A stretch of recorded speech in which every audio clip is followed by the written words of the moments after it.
নিষিদ্ধ সংগঠন ছাত্রলীগের হাতে নির্মমভাবে নিহত বুয়েট শিক্ষার্থী আবরার ফাহাদের হত্যাকারী ও মৃত্যুদণ্ডপ্রাপ্ত আসামি মুনতাসির আল জেমির কারাগারের কন্ডেম সেল থেকে পলায়নের ঘটনায় বিক্ষোভ করে বুয়েটের সাধারণ শিক্ষার্থীরা।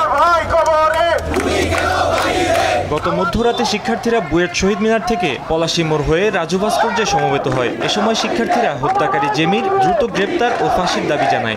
আমরা সরকারের কাছে দাবি জানাচ্ছি, অতি দ্রুত খুনি মুনতাসির আল জেমিকে খুঁজে বের করে আটক করতে হবে। পাশাপাশি তার পলায়ন কার্যে সহযোগিতাকারী প্রত্যেক ব্যক্তিকে শনাক্ত করে বিচারের আওতায় আনতে হবে। সরকারের দায়িত্বশীল মহল থেকে এই পলায়নের ব্যাপারে সুস্পষ্ট জবাবদিহি করতে হবে।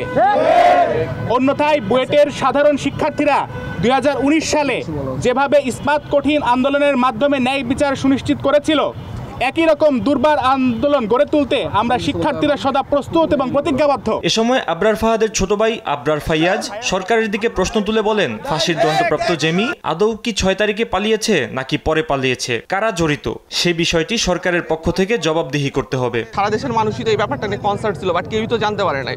হয়তো তারা কিছু মানুষ জানতে পেরেছে, বাট তারা কেন এই জিনিসটা বাইরে প্রকাশ করে নাই, এটাও তো আসলে একটা সন্দেহের বিষয়। দায়ভার তো আসলে ছিল স্বরাষ্ট্র মন্ত্রণালয় বলি বা এবং কারা কর্তৃপক্ষের দায়ভার হচ্ছে এটা, যে হচ্ছে আসামিদের ব্যাপারটা দেখভাল করা। এদিকে কারা কর্তৃপক্ষ এক সংবাদ বিজ্ঞপ্তিতে জানিয়েছে, মৃত্যুদণ্ডাদেশপ্রাপ্ত বন্দী মুনতাসির আল জেমি গত বছরের 6 আগস্ট হাই সিকিউরিটি কেন্দ্রীয় কারাগার গাজীপুর হতে 202 জন বন্দীর সঙ্গে কারাগারের দেয়াল ভেঙে পলায়ন করে। এতে আরও বলা হয়, ইতোমধ্যে 35 জন মৃত্যুদণ্ডাদেশপ্রাপ্ত বন্দী সহ 51 জন বন্দীকে গ্রেপ্তার করে কারাগারে পাঠানো হয়েছে। উল্লেখ্য, আবরার হত্যা মামলায় কারাগারে আসা বিভিন্ন দণ্ডে দণ্ডিত 22 জন বন্দীর মধ্যে বর্তমানে 21 জন বন্দী আটক আছে।